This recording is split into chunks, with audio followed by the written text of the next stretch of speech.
My name is Hardman. I'm from Marietta, Georgia, and I'm here representing the Kingdom Dreams Initiative. We help churches activate and unleash the full mission and discipleship potential of their churches.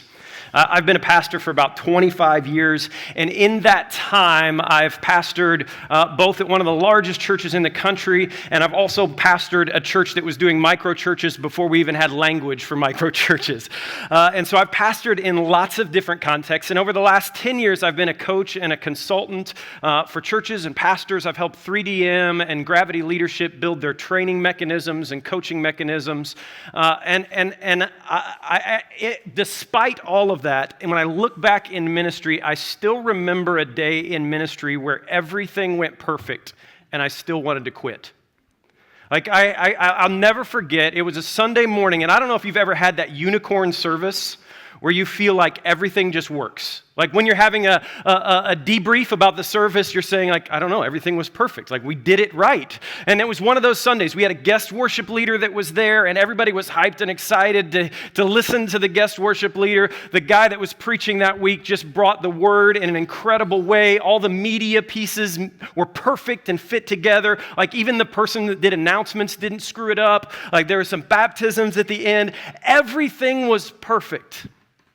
And I remember I walked to the back of our church. We had this kind of giant atrium where everybody would exit out the back of the church. And I was kind of doing the shaking hands and kissing babies thing, at the back door that pastors do. And I just watched thousands and thousands of people walk past me. And at the time, I was reading D.L. Moody's biography. And in Moody's biography, he says this phrase. He said, "The world has yet to know and understand what God can do through one man who is fully consecrated unto him, and let me be that man." And I stood at the back door and watched thousands and thousands of people leave after we had just done we couldn't have done better than what we had just done. We couldn't have produced a better service. We couldn't have put together a better message. It was like, that's the best I got. And I sat there and I thought, how much latent mission and discipleship potential is walking out this door that we're not stewarding well for the kingdom? Like, what could God do with 1,000 of these people who are fully consecrated to Him, who are activated, mobilized, and unleashed into the community? What could He do with 100 of them who were fully excited and stepping into their kingdom calling and becoming kingdom ambassadors and missionaries in their community and loving their schools and loving their neighborhoods and loving their neighbors? What could God do with 10 of them? Out of the tens of thousands of people that showed up that day, what could God do with 10 of them that were fully consecrated unto Him? I think it's possible that over the last 20 years, we've had language to talk about discipleship and mission, but we failed to give our people an actual process to move from being a disciple to a dreamer to a doer. And we've allowed ourselves to just kind of maintain this consumer mentality. And so I think there's a lot of pastors who are standing at the back door asking the same question that I was that day. Is what I really built the thing that is making a difference? Is the thing that I've actually created actually making a difference in the world? Or am I just creating more consumers where I have to top what I did last week next week? In a recent survey, according to Barna, 90% of pastors say that they're overworked, 55 to 75 hours a week. 90% say they're inadequately prepared for the task that they have in front of them. 80% say that their family is actually worse because of the ministry that they're a part of. 90%, think about that, 90% of us in this room will quit before retirement. 90%. And 70% of pastors right now say they're fighting depression. It's been a hard year for pastors, guys. It's been a long, hard year for pastors. And my heart breaks for the local pastor who's experiencing the pain and the hurt of all of this. I started counting up the leaders that I've coached and consulted with over the last 10 years that have left the ministry in this year. And there's 19 of them.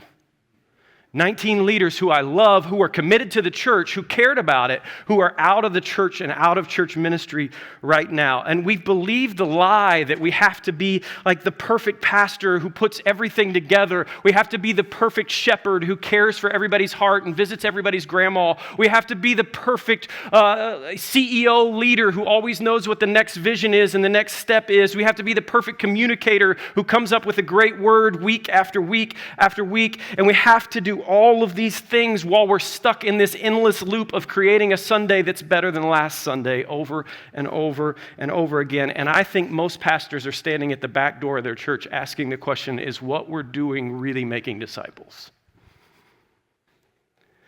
And we at Kingdom Dreams Initiative believe that every pastor needs a community to belong to and a dream to live for. We think that what we need is another trip to the beach. We think that what we need is another Sabbath. We think we need some more time off, but what we actually need is a dream to live for. We need to get our heart back. And so we want to mobilize people into the mission field over and over again. I think language matters. I think language creates culture. I think words actually create worlds. And so the metaphors that we've used for the church has been the church is a battleship going into battle. The church is a hospital. The church is a rescue team. The church is a family to belong to. But what if we reimagined the metaphor and the language that we use to the church? And what if we started saying the church is actually a dream factory? And what if instead of standing in front of our churches every single week and saying, I have a dream, and it's a beautiful dream, and we're going to do 1 billion campuses, and we're going to take over the world, and we're going to have more butts in the seat and more buildings and all of these different things, and here's 600 ways that you can sign up for my dream. You can serve in the parking lot, you can help with the kids, you can greet at the door, you can do all of these different things. But what if we flipped the script on that and said, no, you have a dream. Every person in the audience, every person in front of me, every person within the sound of my voice, you actually have a kingdom calling that's been given to you. Ephesians says you have a good work that has been prepared for you in advance. And that good work is not just like a good deed, like helping somebody cross the street. It's actually translated as an occupation. You have a kingdom calling. You have an occupation. And what if the church became the unleashers of the dreams of our everyday people? What if the church decided we're actually going to give language to this? And so we train pastors and entrepreneurs to launch disciples who moved from dreamers to doers. And we do that through our 4-step process. It's called our launch sequence. I'm late on the slides. Here's how it works. We do a discovery process where we excavate the dream that's in the heart of every believer in your church. We want to help them discover what's their kingdom calling, what's their kingdom passion, what's the thing that they're called to do. And we do that as we excavate that dream that's in their heart. Then we design. We actually do design sprints, and we use tactics and techniques that are from the business world. The business world knows how to move ideas to launch. Right? Mission of like think tanks, incubators, all of these things know how to move something into launch, but the church has failed to provide opportunities for those kinds of things to happen. So we give a design process where we do design sprints. We train people in coming up with a foundation and initiating a plan. We do development where we iterate on that plan and we test it and we beta it and we come up, what's the minimum viable product and what does it look like for you to step into this? And then we have a deployment plan, which is actually about activation and getting outside of the walls of the church. And what you get on this is you get discipleship that's not happening in a classroom, but it's actually happening on the road. What you get is you get homegrown missionaries in your church that are being developed and sent into your community, into their place of focus and stepping into their community and changing the world. You get a new model for missions funding. Like our model for missions funding is not reactive, and we're not just reacting to somebody sent me a letter, or this guy seems like he's got a good resume, or this is so-and-so's aunt. Like we're actually creating homegrown missionaries and investing our dollars in people in our church and in ideas in our church. It also gives pastors a way to connect to their entrepreneurs and business leaders in their church, which we have traditionally been very poor at doing. And lastly, it's super fun.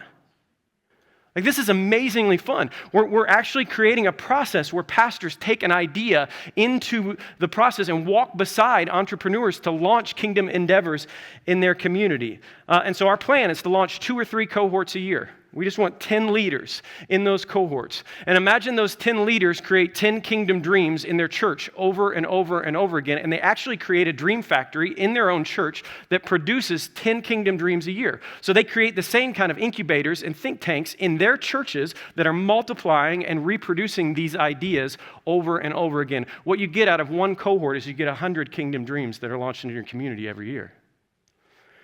And so we've been testing this out in the Grace family of churches. That's where I'm a pastor and where I lead. And in the Grace family of churches, we've demonstrated success by launching over 75 people through this process over the last 2 years. And what we've got on the other side, we just had one church that launched and did a commissioning service. And in that commissioning service, they launched an AAU basketball program They launched an Adopt a Teacher program at the local school. They launched a fine arts training center. They launched a coffee truck that's going into downtown Atlanta and feeding coffee and creating conversations. And they launched a bunch of more ideas. So last thing is here's my ask. Here's my ask. We are raising money right now so that we can create a scholarship fund for pastors. Our heart is for small church pastors. Our heart is for church planners, and we don't want costs to be prohibitive in this. And so we're raising funds right now to create a scholarship fund so that as many pastors that want to go through this can go through this, and cost is not the barrier. And the second thing that we need is we actually need help filling the first few cohorts.